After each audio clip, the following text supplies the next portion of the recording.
Hello, everybody, and thank you for tuning in to the Liberty Report. With us today is Daniel McAdams, our co-host. Daniel, good to see you this morning. Good morning, Dr. Paul. How are you this morning? Doing well. Thursday. So, we'd like to start off with talking about Ukraine. You remember about Ukraine? A little bit, yeah. Yeah, a little bit. Well, the Ukrainian intelligence agencies and the people say it's trying to kill Putin. And I kept thinking, I wonder who they got the permission from. They don't really exist as a force. They exist as a puppet, a NATO puppet or a U.S. puppet. But I think the main reason why we read these stories, this is my guess, is that they want to be one step removed. The United States want to be removed from this attempt. But it's America, it's our weapons, it's our money, it's our support, it's our NATO, it's our coup, all of this thing. So, but there's a limit, pretty soon Russia's going to get mad at us. And that we can't happen. So Zelensky's willing to take the blame and all the credit for their successes he pretends to have. But this is routine. I think it happens more than once to try to draw this line. But I don't think they're fooling anybody, except for a lot of American people who don't pay a whole lot of attention. They look at this and they don't want to worry about our misinvolvement in this area. But our goal is to try to explain, what's going on, why this is happening. And I just think that what we're seeing now is a lot of activity out of desperation, because I think the Ukrainians are starting to realize they're not on the verge of victory, and all the fibbing and lying is going on. So they have to look tough. And this is one of the reasons why, it looks like Biden had to switch his tune on the F-16s and to distract from what's really going on. So it doesn't mean that because the Ukrainians are getting tired of all this, and their allies are getting tired of it, it's probably going to last for a while long. I want to mention later on why. Do you know what we're doing in Iraq? It seems like we never give up. So as long as we can have control in the open or the control in the closed shop, that's what's going to happen. But anyway, this whole thing is just the announcement, and do you think this is going to move a step or an inch toward maybe sitting down and having a talk before we drop the next one or drop a big one?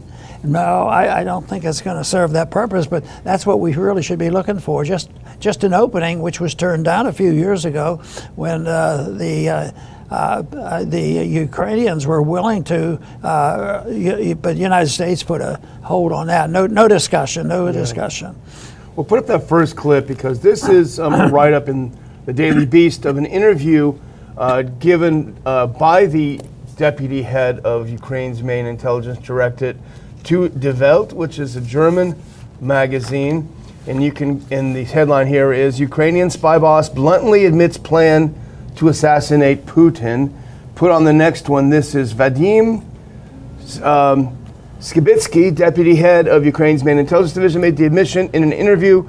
Putin is noticing we're getting closer and closer to him, but he's afraid of being killed by his own people. He's quoted as saying, many people in Russia support this special operation against Ukraine, but thanks to social media and phone checks, we know so many Russians have died, it scares people, et cetera, et cetera. So he is interested in killing Putin and others we'll talk about later. But you make a really good point in your opening, Dr. Paul, because whether or not the U.S. is behind it, the perception will be there that this is a U.S. operation because we've armed them, we've funded them, we've trained them, et cetera, et cetera. So people will ask, well, is this directly at the U.S. direction? We know Senator Lindsey Graham has said many times that the U.S. needs to assassinate Putin. Or has the Ukrainian regime gone rogue? Has the whole government said, okay, the U.S. says don't do it, we're going to do it anyway? That's another thing. Or, and a third possibility, which is interesting, is has part of Zelensky's own government gone rogue against his own wishes, which may be the third possibility. We don't know, but what we do know is this is pretty serious business when you start putting out hit lists of the head of another government. You know, it has been noted that Zelensky isn't sitting around the Capitol discussing things with his cabinet. He's traveling around the world, looking for more weaponry and trying to build his image. But he's also, some of the people have tried to talk him into it, and they were promising, when we'll take care of you. Yeah. You're going to have all this. You're going to live in a plush place in Switzerland and all these things. And, just the fact that they talk about it means that that's the type of operation that's going on. And yet, yesterday, I believe it was, that we talked about how many Ukrainians are really suffering the consequence of this misadvised war that we helped to create. Yeah, and you have to wonder, is this kind of thing an effort to provoke a reaction from Russia, saying that you're going to kill him? We'll talk a little bit later about those drones over the Kremlin. Many other things. It seems like it might be a provocation to get Russia to overreact or to throw Russia off of its game, which to this point, as we watch, has been to slowly and methodically grind down the Ukrainian war machine. And this could be an attempt to try to put them off their game, make them do something, because there is pressure at home in Russia. People in Russia are angry, not that Putin went in, but that he's not hitting them harder. So that could be another thing. But whatever the case, it feels less like winning and more like desperation. If you're winning a war, you're not talking about assassinating the other president, the dog catcher from the other side. It does smack of desperation, not confidence. Yeah, and it's probably not going to work because it's so ill-advised war that's going on, and they're perpetual, which is what we were warning all along. These things last a longer. A year and a half ago when this really got moving, we were saying, is this going to be? They were saying, a month or two, this thing will be over. But, just the nature of things, and we mentioned yesterday, and the point I had made was that, if it's not an enemy that everybody, understands and can see, and if it's not done properly, people aren't going to be unified, for victory, or, and knowing what the end point is. And this is just an example of floundering around, not knowing. Sometimes,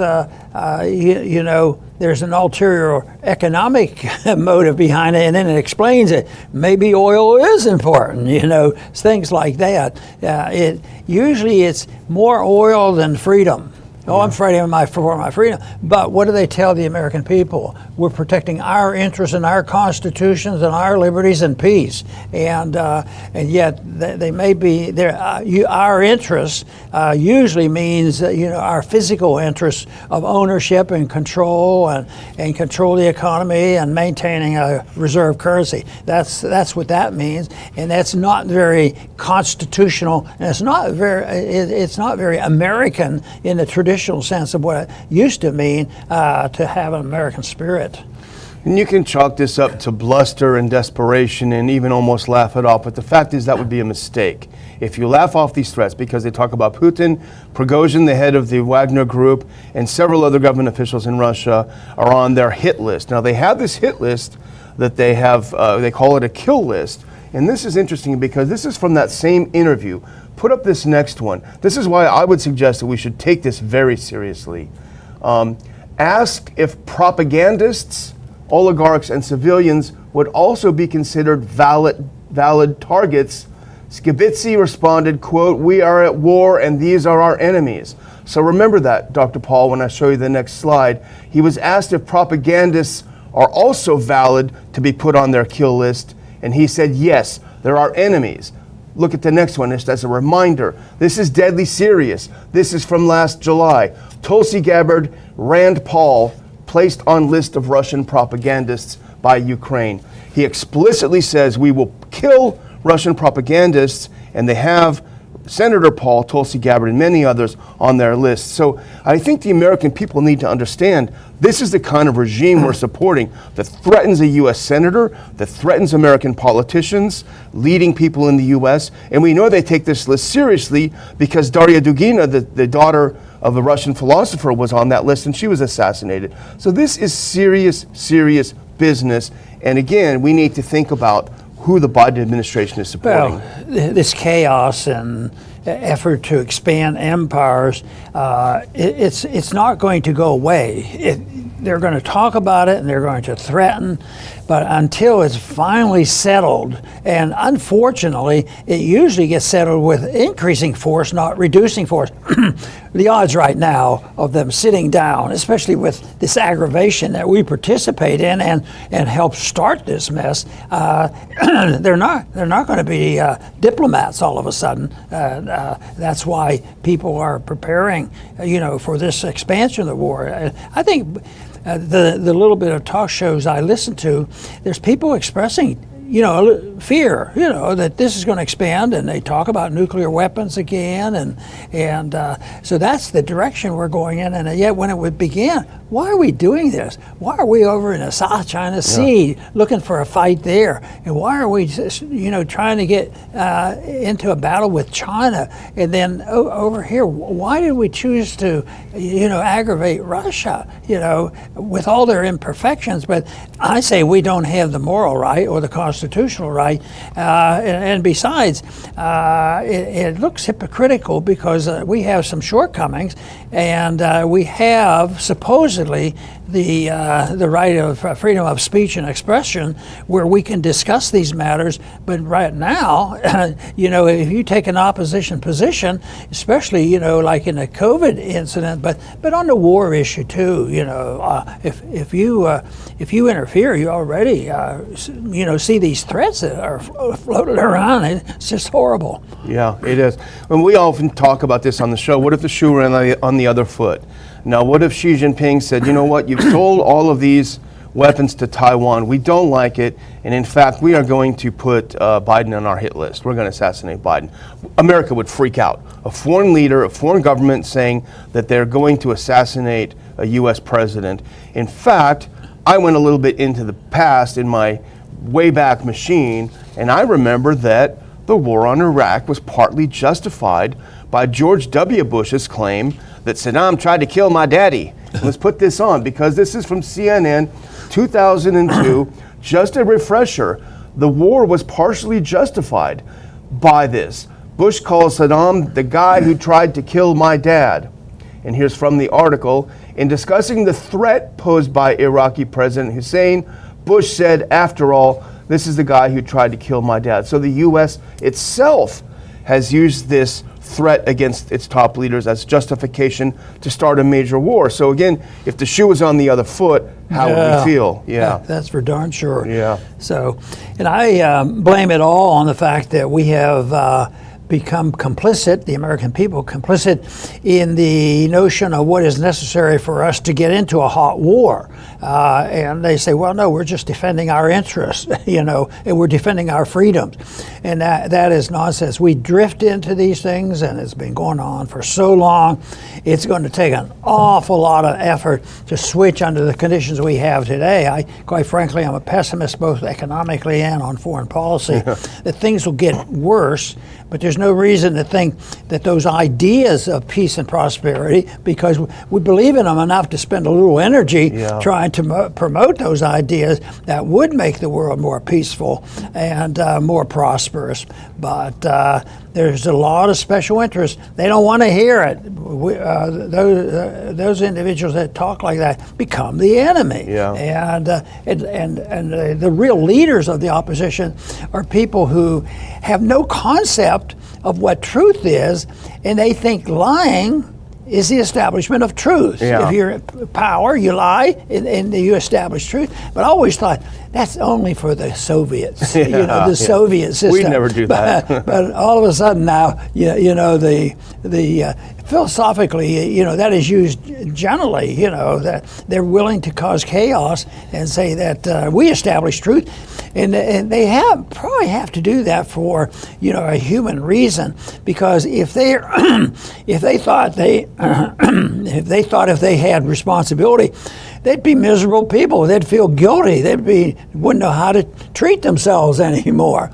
And yet they continue to do the same thing over and over again. And the motivation varies from one to another, but it's usually power and money. Yeah. Well, the second one we want to talk about is related, And this is kind of a head scratcher in a way, because we know how leaks are used in Washington. They're used to send messages, and the media is compliant. If they get a call from one of their contacts in the intelligence community, hey, whisper, whisper, here's what's going on, they're going to print it diligently. And this, so we'll put on this next one. This is from the New York Times. Ukrainians were likely behind Kremlin drone attack, U.S. officials say. So first of all, beyond what they're actually saying, you have to wonder why. Why is this leak coming out now? Why is it blaming Ukraine? Who's it coming from? Was it directed by Biden or by the political leadership in the intelligence community? Or is there some pushback among the rank and file who are saying, we are getting too close to the third rail here, we're getting over the red lines, and so let's spit out a little bit of information about what this Ukrainian regime is up to.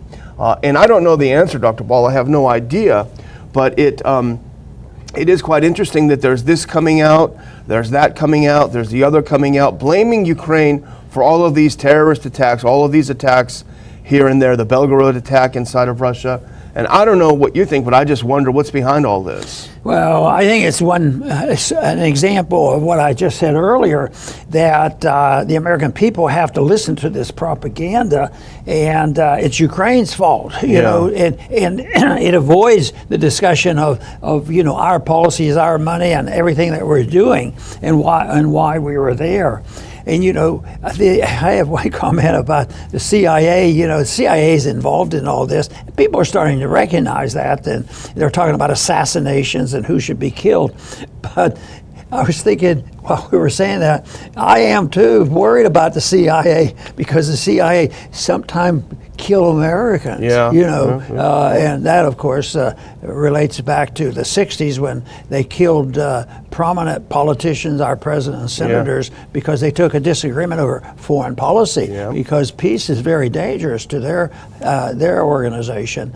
War and contained war. That's what they want. They want containment, so that we have the war, we have the threat. Everybody's supposed to be scared. Oh, we don't want a real war unless it's necessary, or unless it's an accident. But we better be prepared, and that's why we have to have a lot of weapons around, and also the control of the propaganda. So this stuff, I don't know the details of why they do what, but I still see most of this stuff is part of the propaganda machine, to appease the people. And because to go into, whether it's World War II or Korea or Vietnam, there's always something for the American people to hang on to. But the worse the excuse was to get into the war, the inevitability of that being found known, like in the Middle East, it was finally known. What was going on, and the lies have been told. And even that war is not really over yet. In Iraq, things continue, and the empire has to be maintained. That's what we're in the middle of. Yeah, and I do wonder, we're very critical, obviously, of the CIA, but I still believe that there are decent people in there who are trying to do a good job. And I've read a couple of things, and I don't recall exactly where I read it most recently, but that they're having, a lot of these analysts are seeing a lot of these things, and they're having a difficult time getting it. It's not making it to the leadership level. It's being suppressed, a lot of these assessments. So it does make you wonder about what's going on. And if you don't have good intelligence, you're not going to make good policy decisions. We know this. I mean, we're redoing the Iraq War, where they didn't want to hear the truth. They didn't want to hear that Iraq had nothing to do with it, so they just shut that stuff aside. Yeah, and I think what was an expression of what you're saying is that's why people started telling us the truth. Yeah. And then they were being mistreated, so we pass a law. Say, they have a right to do this, and they should never be punished. So what happened? They got more punishment. This whole thing. We even punish foreigners like Assange because they tell us the truth, or an Ed Snowden. He tells the truth, and look at what they do. They essentially can lose your country by telling the truth, and that really is a tragedy as far as I'm concerned. It really is. Well, let's dig a little bit into this article, this New York Times piece that anti-war, thankfully and helpfully summarized for us. But so this is another thing that struck me, Dr. Paul. So U.S. officials say the drone attack on the Kremlin earlier this month was likely orchestrated by one of Ukraine's special military or intelligence units. The latest in a series of covert actions against Russian targets that have unnerved the Biden administration. Clearly, it feels like they're getting sucked in, and that may well be the intent.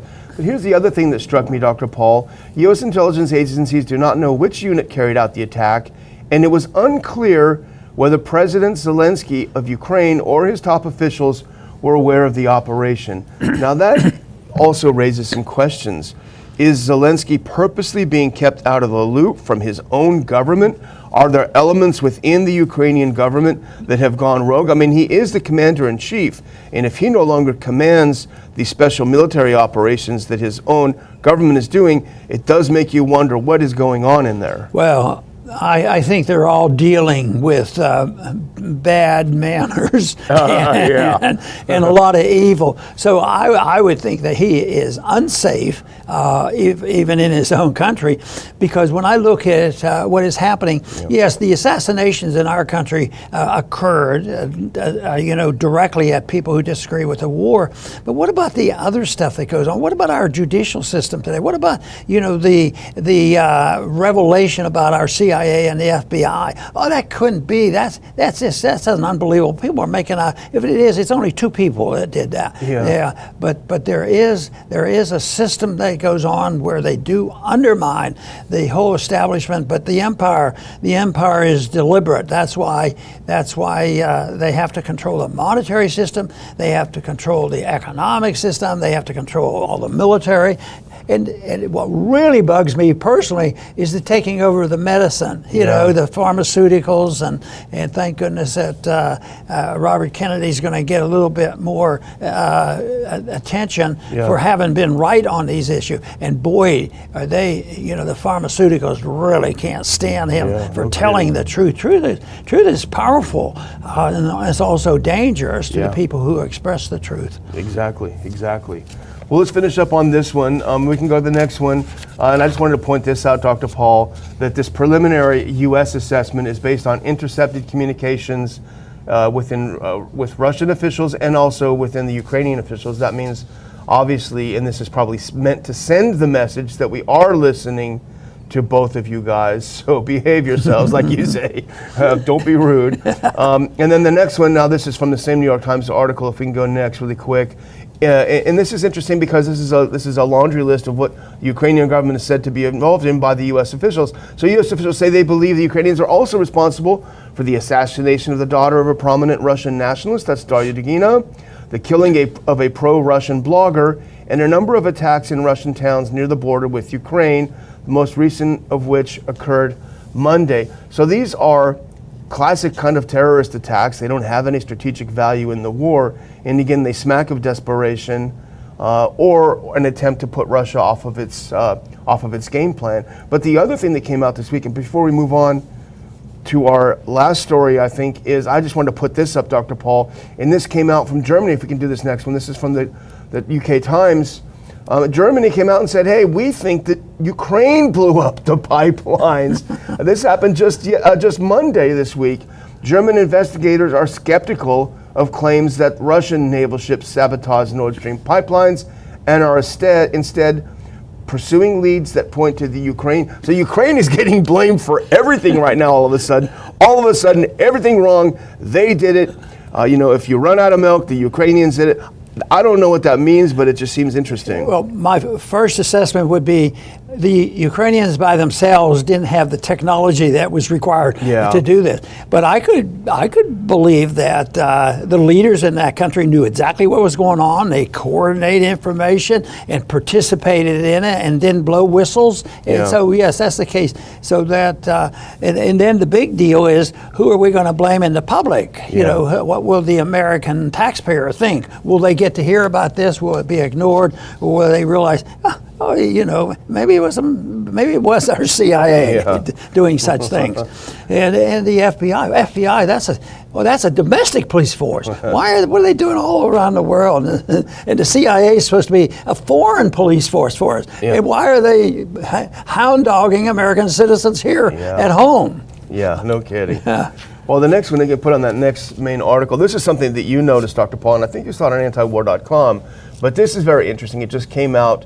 U.S. eyes new military base in Iraq's oil-rich region. Now, your first comment to me was, most people think that we're not in there anymore. Yeah. Now we're going to build a new base? Yeah, we have. It's been pretty quiet. And most people say, yeah, it was too long and spent too money. And they have perceived that was one of the reasons why George Bush Jr., he lost a bit of prestige over this, because it ended badly. But then again, and then we read about there's commerce going on and oil going on, and not much attention paid to it. But here we find that in the oil-rich region, we're very much involved. Yeah. And for some reason, this is escalation, and the people are fearing, the antagonism between the forces and nuclear weapons and all. And here we feel it's necessary to build our second base that has been maintained in there, and like the article said, in the oil region. My first comment was, real early on in this century, when these wars first started off, there were some left progressives still pretty consistent in what they were arguing, and their slogan was, and they broadcast it pretty well, it's all about oil. Yeah. That slogan. And I thought, well, yeah, they're leftists, they have to demagogue, and they hate oil because it's free enterprise and that kind of stuff. But it turns out, just think, can you develop some parallels on what has been going on is going on in Syria? There's always a little place over here where the oil wells are, and we pay special attention to it, and end up with control. And here, this was the same thing, and now we're building a new base there. The big thing is, why did they have to do it right now? Like we said, we admitted that we haven't paid a lot of attention to it. It's been rather quiet,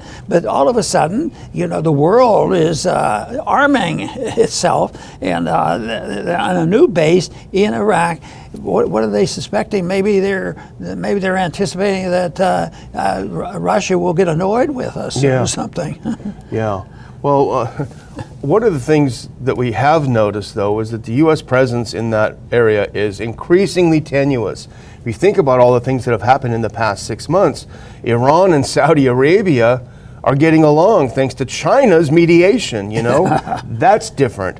The return of Syria to the fold of Arab nations, he went to the Arab League, they're back in, they went to the summit. Everyone is shaking hands. So here's the U.S. as the odd man out increasingly, because we know how close Iraq and Iran are now that we help put them together. It just makes me think that this is an increasingly uncomfortable situation, and the U.S. is increasingly, as I said, the odd man out. And the Iranians are not going to stand for the Americans coming in and stealing the oil. They've already talked about. I have this, if you can put on the next clip, go to Major General Mohammed. One more after this one. So this is a chief of staff of Iran's armed forces. He warned that Iran's January 8th, 2022 missile attack on the Al-Assad base, which came a few days after the martyrdom of General Qasem Soleimani by the U.S., was just the beginning. So the Iranians are saying, we're going to hit your bases, and the U.S. is saying, okay, we're going to build more bases. Doesn't seem like too good of an idea. During the Iraq War, Iraq was being maintained by the enemies of Iran. But then the war was over, and you mentioned it. Iraq becomes an ally of Iran, which is are we? What are we going to call? Is that a conspiracy or an unintended consequence or some stupidity thing? It's really still vague exactly why they would do it. They should have known what it is, and now it's coming. The policy's coming back to haunt us. So I want to read the paragraph in this the article that was touching on what you were saying. It said it's noteworthy that Iranian officials have repeatedly underlined that Iran's goal to expel U.S. troops from this region will continue until achieved. So that's not going to go away, and the war is not limited to the militarism.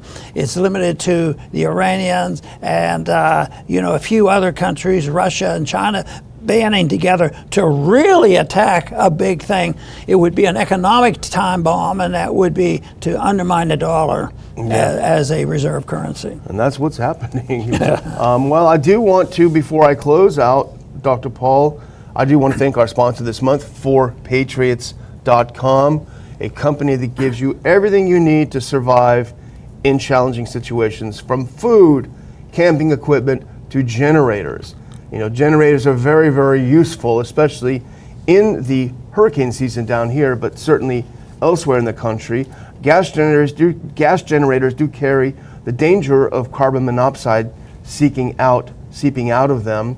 The forpatriots.com people have a new generation of portable, safe, silent, and 100% fume-free generators.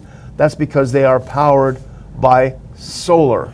They're solar powered, they don't put out fumes, they're not loud, they're quiet, they're lightweight. Here's one sitting in front of this guy's refrigerator. They can power your fridge, power your phones in a crisis, medical devices. You can take them with you, you can expand them if you need more power.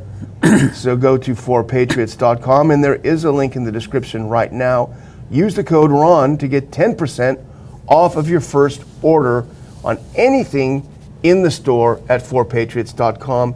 And also don't forget, with your order of $97 and above, you're going to get free shipping. So go to forpatriots.com, hit Ron, grab yourself a generator. And now I'm going to close with one final clip. If you can put that last one up, because this is Thursday, I'll be bugging out for tomorrow. But I do want to remind you, while you're sitting around wondering what to do, well, get yourself some tickets for the Ron Paul Institute's Houston conference coming up a week from Saturday. They Lie, Nihilism in the War on Truth.